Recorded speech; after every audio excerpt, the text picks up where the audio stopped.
Comentario sobre el estado del bienestar. Alienación y libertad en las sociedades tecnificadas. ¿Debemos mantener la ilusión por cambiar el ordenamiento social del bienestar? Considero que sí, es una aspiración legítima de la especie humana y en general de las distintas generaciones que van conformando la historia a lo largo de los siglos. Ya un pensador tan importante y decisivo como Jean-Paul Sartre consideraba que viviendo con mala fe nos cerramos la puerta a optar libremente por una determinada manera de estar en el mundo. Estamos facultados para escoger roles sociales y personales de mala fe por nuestra propia condición de seres libres, pero habría que plantear una actitud positiva ante la vida, de búsqueda de soluciones, de colaboración con los demás, de cooperación intersubjetiva y sobre todo de solidaridad con los demás, sobre todo con los menos favorecidos por las circunstancias sociales, económicas, etc. Estamos facultados además para conseguir una sociedad más justa, más solidaria, que es lo que dicen numerosos filósofos, pensadores, éticos, etc., como por ejemplo Adela Cortina, Victoria Camps y otros numerosos filósofos. Está claro que el gobierno estatal va a ampliar la cobertura de los servicios sociales al conjunto de sus miembros en la medida de que les sea posible. Y esto ya surgió ya desde 1870, por ejemplo, con Bismarck y con otros dirigentes políticos que intentaban conseguir que la sanidad, la educación llegaran al mayor número posible de personas o a todas, ¿no? Y en este sentido favorecer que hubiera una mayor igualdad económica y una mejora de las condiciones sociales de vida. Por supuesto, también surgieron los movimientos políticos como el socialismo, el comunismo, el anarquismo, que en el fondo pretendían algo similar, aunque a través de una revolución social que en muchos casos consideraban que podía ser incluso violenta. Por otra parte, está claro que la mejora de las condiciones sociales pues incluso era asumida, incluso en la antigüedad, en la antigua Roma,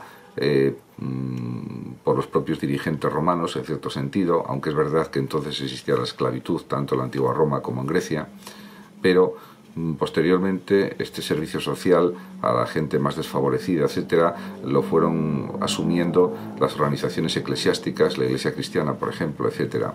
Ya con la Revolución Industrial a finales del siglo XVIII y principios del XIX, diríamos que va tomando cuerpo y va germinando el denominado estado del bienestar y por tanto luchar contra la posible extensión de grupos cada vez más numerosos de personas necesitadas.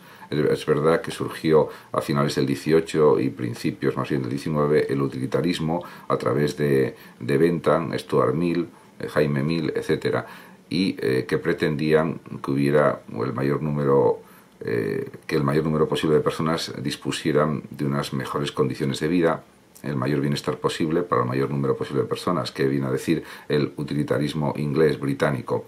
La filosofía del estado de bienestar, por tanto, se asienta sobre bases muy distintas, pero en todo caso siempre busca una mejora de la calidad de vida, de la calidad social de la vida de las personas, a ser posible de todas las personas, sin exclusiones. Y está claro que no existe igualdad de oportunidades y que el mercado libre, el mercado capitalista libre, no recompensa el mérito, o al menos no lo recompensa siempre.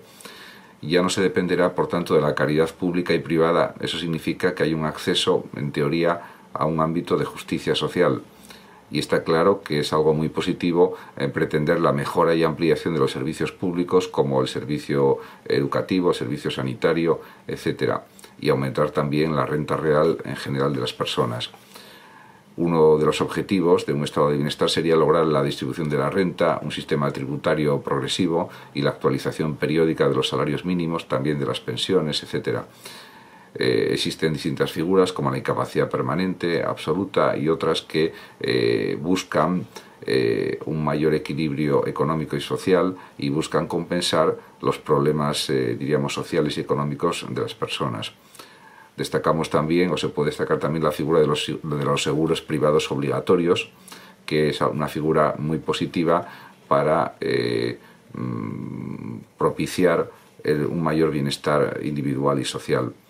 Por ejemplo, la creación del seguro de desempleo fue algo muy importante y está claro que el estado del bienestar ha de actuar sobre las causas del paro estructural. Está claro que en el siglo XIX el marxismo, el socialismo científico, en definitiva también el anarquismo, pues procuraban que hubiera una sociedad mucho más justa, mucho más equilibrada, y eliminar todo tipo de alienación, de explotación en el trabajo, etcétera, partiendo, en este caso, el socialismo, el comunismo y el anarquismo, de que Dios no existe y de que, por tanto, no tenemos que compensar los graves problemas económicos y sociales de este mundo en un futuro mundo, en una vida ultraterrena que realmente no va a existir y que, por tanto, es una ilusión.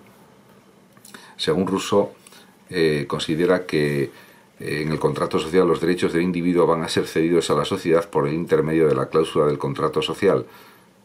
Rousseau es un pensador del siglo XVIII, pero ya estableció pues una serie de directrices políticas y sociales muy adecuadas, precisamente en la búsqueda de una mayor justicia política y social para toda la población. Es cierto, por otra parte, que el concepto de alienación aparecerá en los economistas ingleses, por ejemplo, en relación con la enajenación de la mercancía. Ya Hegel habla de la conciencia infeliz, que es el alma enajenada. Por otra parte, Marx se interesó por el aspecto concreto y humano de la enajenación, y es verdad que se puede decir que existe una índole natural y social de la enajenación. Para Marx estaba claro que la enajenación del hombre o la alienación del ser humano estaba en la explotación del trabajo, en la plusvalía. Marx consideraba que se podía pasar de la condición de alienado a la condición de hombre libre. El hombre, para Marx, está en constante lucha por transformar la realidad impuesta.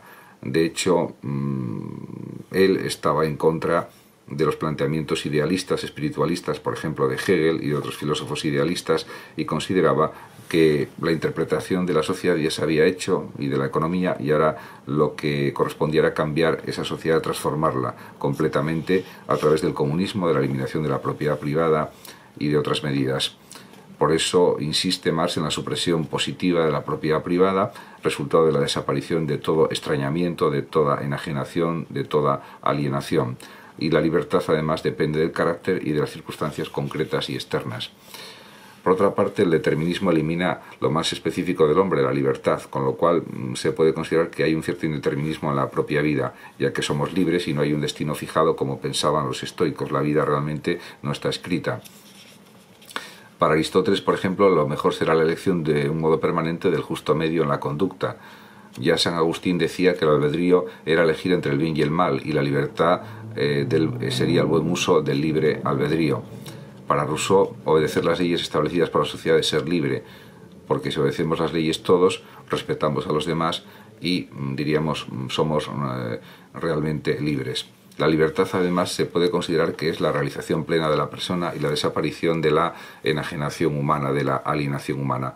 Parece que supuestamente no existe la libertad general, porque la libertad tiene que ser algo individual, concreto, visualizable, definible claramente, etc. El Estado y la sociedad suponen la conformación de un orden obligatorio y, por tanto, el Estado se basa en la autoridad, porque la autoridad o el poder vela por el orden público y por el bienestar público también. La democracia podemos pensar que va a ser compatible con un mayor predominio del poder del Estado sobre el individuo, pero dejando siempre libertad a los seres humanos. El principio de la mayoría absoluta es lo más cercano, por otra parte, a la libertad. Y la libertad del individuo está siendo reemplazada por el Estado libre, supuestamente. Ampliar la libertad, extender a todos los derechos en su dimensión económica, política, cultural y religiosa es algo positivo en sí mismo.